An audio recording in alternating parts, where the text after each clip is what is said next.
Rudy's Revelation.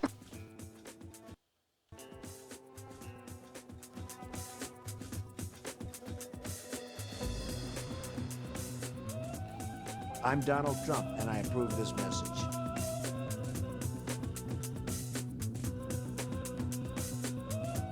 How dare we speak Merry Christmas?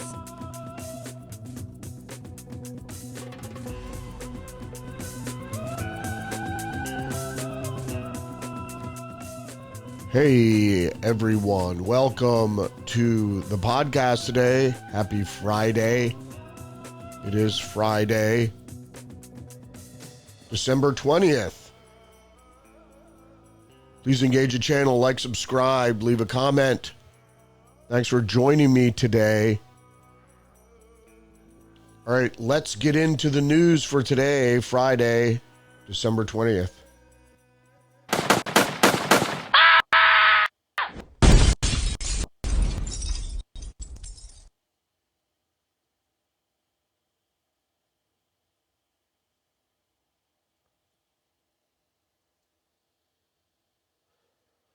All right, today, starting with the New York Post,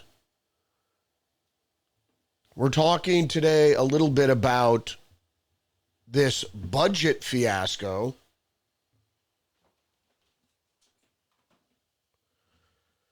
New York Post is reporting House Dems and GOP hardliners team up to tank Trump-backed funding bill as government shutdown looms. So, what happened with the budget? And it's not really a budget, it is a CR, or a continuing resolution, so they can't agree, well, they can't pass the legislative hurdles to pass a budget bill, so they have to keep on keeping on, so to speak. What this last CR was, which Mike Johnson backed, was a pork bill. It was a Democrat bill to get in as much funding as they could before the Dems are out of power. So the Associated Press has the headline, House rejects Trump-backed plan on government shutdown, leaving next steps uncertain. There is a next step. It happens to be Mike Johnson's plan B. So the breaking news today is from the Hill. Johnson says Plan C reached to avert shutdown. That was just today about 7:30. So what happened after the conservatives in the House blocked Mike Johnson's bill with the Democrats? The Post-Millennial is reporting Trump-backed funding bill fails the House after 38 Republicans oppose it. Well, what happened? Well, Trump intervened. He said the budget, the CR, was full of Democratic pork, and by pork belly, I mean unneeded spending, not unneeded spending, but money for your districts, special interest money, probably is the best way to put it. So Trump said, no, let's have what they call a clean bill, which is you take all the pork out and it's just enough money to fund the federal government. And that's what the time crunch is all about. So the Post-Millennial breaking Trump-backed funding bill fails. 38 Republicans opposed it. Well, who are these people? Fox News has the list here. Here's a list of 38 Republicans who defied Trump by voting no on the failed spending bill. Like I said, it's not a bill, it's a resolution, and it's not a spending bill. It's supposed to be a government stopgap. So the deal roundly lost 235 to 174, scoring only 2 Democrat yes votes, and this is for the pared down spending bill, which is considered a clean bill, which is just the money to fund the government, where the deadline That's why we get the deadline, is the government otherwise is going to shut down. So they have to spend a CR, a kick the can down the road, to fund the government. But in the last minute, all the legislators start throwing pork on there, federal spending to their states for special interest. So let's talk about who these so-called they're Republicans. That doesn't mean they're conservative.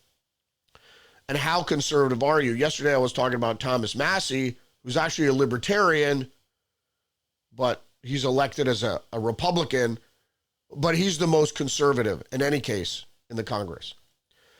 So here are the names. Representative Aaron Bean from Florida, Andy Biggs from Arizona. Now, I'm surprised at this vote by Andy Biggs, because usually he's votes with Trump, and what I thought was a conservative.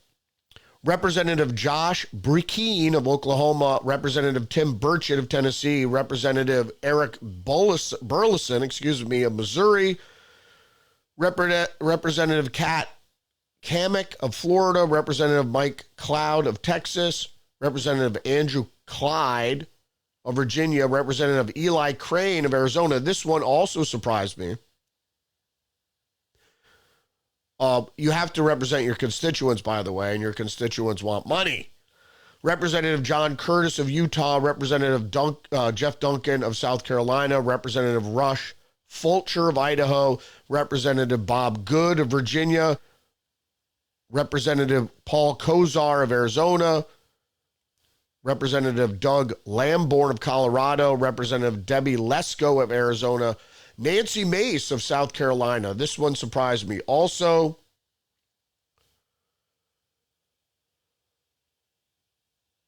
Representative Thomas Massie of Kentucky voted no against Trump's clean bill. Representative Rick McCormick of Georgia, Representative Corey Mills of Florida, Representative Alex Mooney of West Virginia, Representative Ralph Norman, South Carolina, Scott Perry of Pennsylvania, Dave Sweckert, Arizona, Representative Keith Self, Texas, Representative Victoria Sparks of Indiana, Representative Tom Tiffany of Wisconsin. 38 Republicans who defied Trump by voting no on the failed spending bill. Now, if we're reading this correctly, which I think I am, I'm just assuming that this is the clean bill that Trump and Elon Musk proposed. So then we hear from the Hill. Johnson says Plan C reached to avert shutdown. Now, I imagine this is reconciliation of the two bills. PJ Media is reporting the funding bill, this is the original funding bill, or CR, included cash for a dozen biolabs to research, engineer new viruses. And this is straight from the text. The Secretary of Health and Human Services shall make awards to establish and maintain or applicable not fewer than 12 regional biocontainment laboratories for the purposes of conducting biomedical research to support public health and medical preparedness for and rapid response to biological agents, including emerging infectious diseases. Who wants to pay for that shit? I've been railing against this for 12 years, 14 years already. The experimentation of bioweapons, really gain-of-function research, making viruses more virulent, more deadly. We shouldn't be funding this whatsoever, because the cost here of a mistake, well, we saw. All right, Reuters is reporting U.S. to announce final package of new arms for Ukraine in coming days. More money. I think this bill was $3 billion, $2 billion, $3 billion. From the post-millennial this is actually Connecticut Senator Chris Murphy calls for Dems to not normalize Doge or Trump. He insisted more Democrats need to be sounding the red alert on this government efficiency racket, he calls it. This was the speech from the floor, but he was already been on several news programs. My Senator, Chris Murphy, a Democrat, who's a gun grabber, who rode in on the coattails of Obama, and we can't get rid of him. He said treating all this as normal, it's not normal. Not for a liberal to curtail spending, certainly. And we have to start telegraphing that to people, which means propagandizing and disinformation. I thought I had the text for that Ukraine arms package. I think it's about $3 billion. So the post-millennial goes on to say with his Chris Murphy article, urged his fellow Democrats not to normalize. Talked about a dystopian world in which there is politically motivated Justice Department and a compliant mainstream media. So he's telegraphing that about what Trump is going to do. This is what the Democrats always do. They always play these mind games. We're not doing it. You're going to do it. Trump is doing it. We're not. There's no corruption. We're not weaponizing the justice system. Obama did it against Trump's campaign. The Democrats did it during Trump's first term, and the Biden administration did it during Biden's term. Don't forget Obama also did it using the IRS to investigate conservative nonprofits and businesses. So Rich Lowry of the New York Post is opining GOP's budget revolt, a hopeful sign of fiscal sanity, but it's just a start. He goes on to say it is expressed in fierce opposition to the swamp, and that is the current sentiment of the electorate. In this case, business as usual log rolling in Congress by the Democrats, and obviously we saw some Republicans, and the excitement about the prospects of the Musk's Doge, the new Department of Government Efficiency, bipartisan agreement in Washington, D.C. to perpetually spend more money is indeed disgraceful, and which they're putting on steroids right now, the Democrats are, before they're out of office. Doge could be a welcome force. Both of these are really beside the point when considering the avalanche of federal red ink that one day, probably not tomorrow, maybe not even several years from now, could cause horrendous fiscal crisis. I would say in the next several years. There are idiotic programs and senseless regulations aplenty, but the money that can be found in the federal couch cushions is relatively minimal. We don't have any money. So moving on to another opinion by Maureen Callahan of the Daily Mail, the terrifying scandal that Biden was never president, the full truth about the cover-up, bad Dr. Jill, and all the enemies within must be exposed. So Maureen Callahan went in, she opined about the very real theory that Biden never got legitimately elected.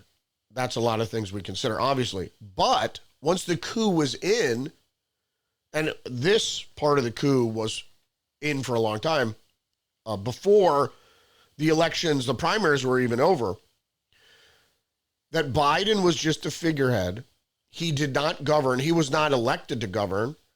He would be allowed to continue with his corruption, the graft, that him and his family were engaged in politically overseas, modeled after the Clinton Foundation, which was basically also graft, where they bilked foreign leaders and foreign countries for millions and sometimes billions of dollars for political access and other things.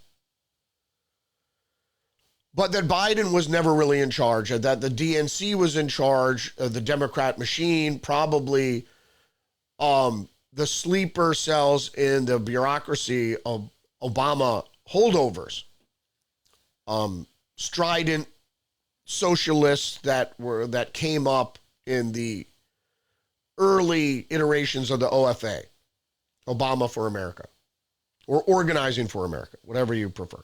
So Maureen Callahan goes into all this, and that his nursemaid, his enabler, his conduit was Jill Biden. She sat at the top of the family, and then Hunter was sort of under her. So, and protected by her, mind you. So this is all truth.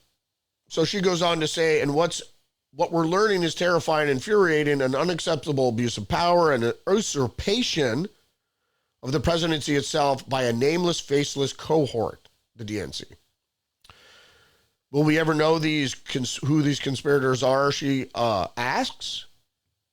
And then she refers to two bombshell reports from the New York Times and the Wall Street Journal depict a president thoroughly out to lunch for his entire term.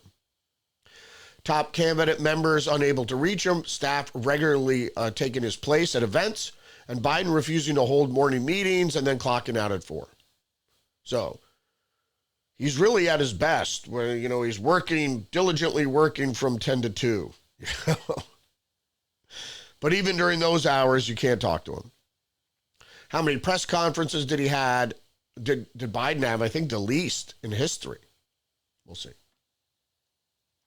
The Federalist also goes on to say Joe Biden met with Hunter's business associates more times than his cabinet. And Just the News is reporting the Biden administration approves $4.2 billion in student loan relief for public service workers. That's another $4.5 billion, and on top of the latest tranche to Ukraine, which I think was $2 billion. I'm sorry, I should have that figure. I don't have that figure. I think it was a few billion that they're trying to squeeze in all this spending. I think the CR was $6 billion or something ridiculous. But there is some good news. Mediaite is reporting Neil Cavuto is finally leaving Fox. If you don't know who Neil Cavuto is, he is sort of like the daytime gay Brett Baer with glasses. Neil Cavuto saw him and Brett Baer, but him more so. Well, let me get into the article. Cavuto is one of the few remaining on-air talent still with the network after joining at its inception in the late 1990s. And then they go on to say that he's a beloved presence at Fox. I did not love. I haven't been, I'm new to Fox generally since Tucker started having his own show. But he's not beloved by me, neither is Brett Baer. A rare voice willing to call out President-elect Donald Trump. That's the problem. You need a conservative network, a well-established, well-funded conservative network. That should be what Fox is. And then Newsmax tried to be that, and there's, the other OAN. They're trying, but they're not really well-funded. But there should be a conservative news channel, and what you don't want in your conservative news channel is people that are neocons, which are basically liberals. And that is real enemy of Trump, is neoconservatism and this is what I used to say about Hillary Clinton, in fact, was a neocon. Fox News is saying illegal immigrant sexually abused a child in the U.S. after being removed from the country 5 times. According to ICE, the criminal immigrant sexually abused an 11-year-old child in the U.S., and I think this was in 23, forcibly touching the intimate parts of an 11-year-old. And the court sentenced him to 60 days and 6 years of probation, required him to register as a sex offender. But the point is that he's an illegal immigrant, shouldn't be in the country. And why the New York Police Department isn't handing him over to ICE, but he had been removed from the country 5 times and keeps sneaking back in. Just the News is reporting S&P lowers San Francisco's credit rating due to the deficit spending. Well, there's deficit spending in the whole state of California, but San Francisco is the worst because, and they have like a really big tax base, but they spend London Breed and that whole Democrat cabal spent so much money with so little to show for it. Incredible. Speaking of shitty prosecutors and government officials, the Associated Press is reporting prosecutor Fani Willis is removed from the Georgia election case against Trump and others. State Appeals Court on Thursday removed Fulton County District Attorney Fani Willis from the Georgia election interference case against Donald Trump and others, the latest legal victory for the president-elect in criminal cases that once threatened his career and freedom. Not really. That's how he got elected. Nobody believed Fani Willis. Nobody believes Alvin Bragg. Nobody believes the hell is the district attorney in New York. That other idiot. Anyway, citing an appearance of impropriety. Really?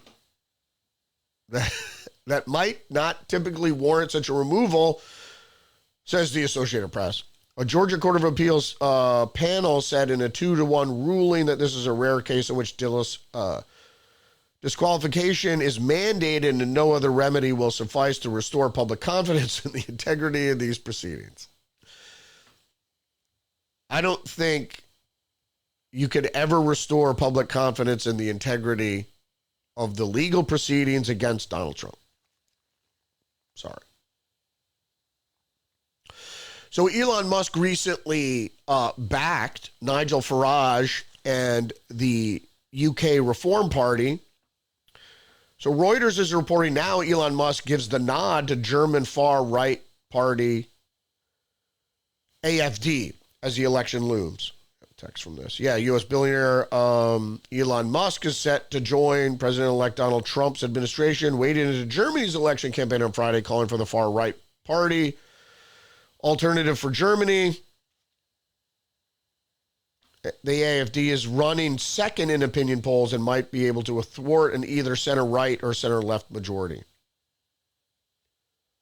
But German mainstream, more centrist parties have vowed to shun support for the...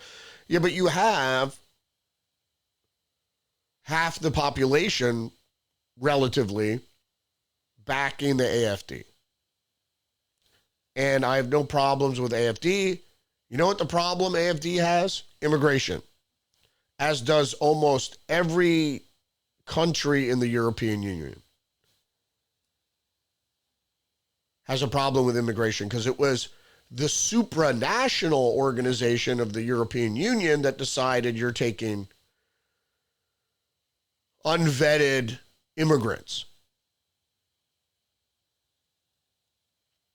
The Federalist is reporting Oregon election director resigns months after hundreds of non-citizens found registered to vote. Now, I just reported on Arizona. The similar thing happened that election integrity officials have found consistently that although Arizona is one of the only states that insists by law to check immigration status or citizen status to prove that you're a citizen before registering to vote, but they don't use it. So just because they have the law, apparently, like in most other places, they either just verbally ask, but they don't confirm. They don't ask for documentation. So Oregon election director resigns months after hundreds of non-citizen voters found registered. Yeah, I think it was thousands in Arizona, hundreds in Oregon. It's still significant. Just saying that's a paltry amount. There's only a certain amount of election fraud going on. Don't worry about it.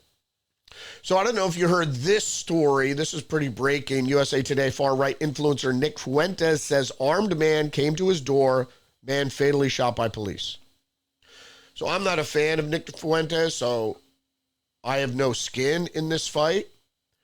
But if someone is coming to shoot you, that's problematic, especially in the wake of what happened and what is happening surrounding the murder of the United Healthcare CEO. So the story is that Nick Fuentes says, and he has I saw the footage on his Ring camera, an armed individual with a pistol and I guess a crossbow approached this house. Male subject with a gun. The police responded. The guy fled on foot. He successfully escaped, and then they encountered him later. This man, following this incident at Nick Fuentes, the guy forced entry into a nearby home where he fatally shot 2 dogs. That can't be good. And then he was shot by police.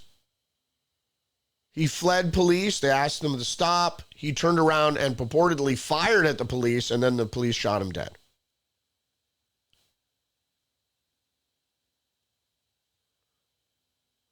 Police said early reports indicated the man was wanted for a triple homicide committed in Mahomet, Illinois, earlier in the day on Wednesday.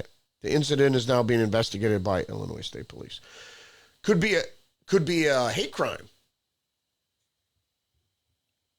right? If these people all turn out to be conservatives, and he shot 2 dogs, which he's dead now, so he can't. And that's another thing. The guy's dead, so we'll never really find out what happened. So the other big story is Luigi Mangione, the guy who killed the United Healthcare worker, CEO. He is extradited to New York City, where 100 supporters of the CEO killer gathered outside. And that's the disturbing part, is the fact that they're supporters of this guy, of a murderer. I just don't understand. I'm sure they're going to be supporters of the guy that was shot dead in Illinois.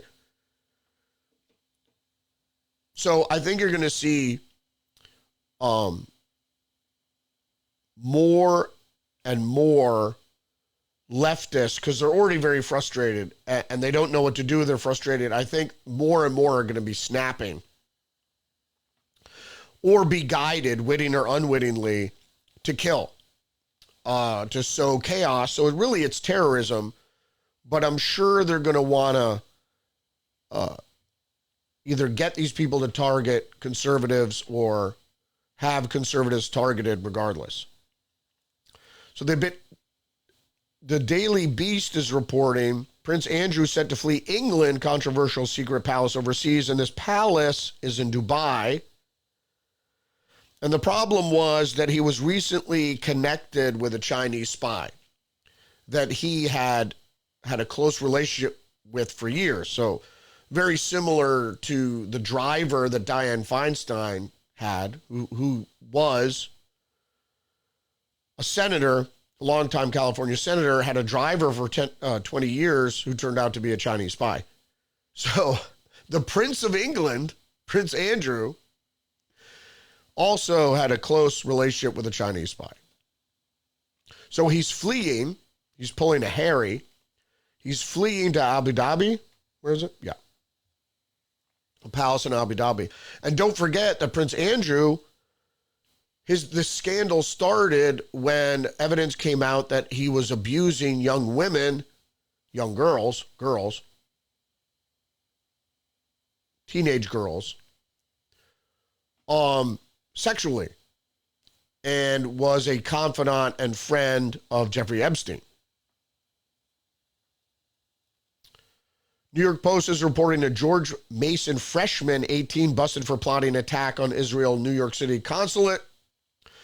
He was facing possible deportation. I guess they already had an investigation. Abdullah Azeldin Taha Mohammed Hassan, an Egyptian national, was charged with one count of demonstrating how to manufacture an explosive with intent to murder intentionally protected persons after allegedly instructing an undercover FBI agent in November to target the consulate with explosives. Well, it is the FBI, so. But I don't doubt that the FBI is going to wind up Islamists, Islamic militants, because they're winding up other people, so why not? Especially after the Biden administration announced that they are spending more money on an anti-Islamophobia campaign. I'm not Islamophobic. I like Muslims. I actually like people of faith. I don't really like extremists. And I don't like people that get militant about this or that politically, because that means you're sort of an extremist. Reuters. Bank of England keeps rates steady. Policy split widens. So if you didn't hear, yesterday, the United States Federal Reserve cut interest rates another quarter point, even though inflation was starting to tick up. Then they did the stupidest thing and they announced that they were going to scale back rate cuts this year, which has an economic effect because people are listening, and so it tanked the market. Why didn't they say we're not cutting rates today, but we may keep the rate cut schedule for next year the same? Because that shows optimism and that's good for the market. But when it comes down to the actual policy, don't cut rates. So the Bank of England is not cutting their rates. And when they're talking about policy split, they're talking about world economics, because Jerome Powell is not acting in a vacuum. He conducts himself, the Federal Reserve conducts itself in line with the IMF, the World Bank, and other major financial institutions around the world. Don't forget, banking companies are international. They're international corporations, multinational. These are the people that they're at the top of the pinnacle. So don't think that, the Bank of England or the Federal Reserve or Chase Manhattan or Bank of America are, independent, so to speak.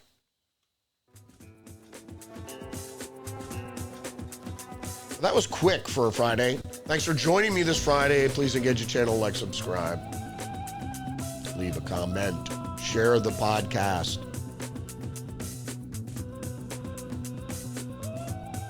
Don't forget you're under attack psychologically, biologically. Join me every day, Monday through Friday at 10 a.m., where I live stream on Rumble. Visit my other website, libpop.org, learn about libertarian populism, and check me out on social media, X, Facebook, Get Our Minds, True Social, Substack. All right, stay hip to the trick. I'll see you next week. Respect.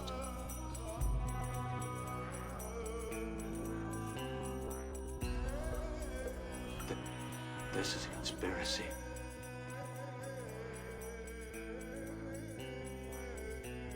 The New World Order. The New World Order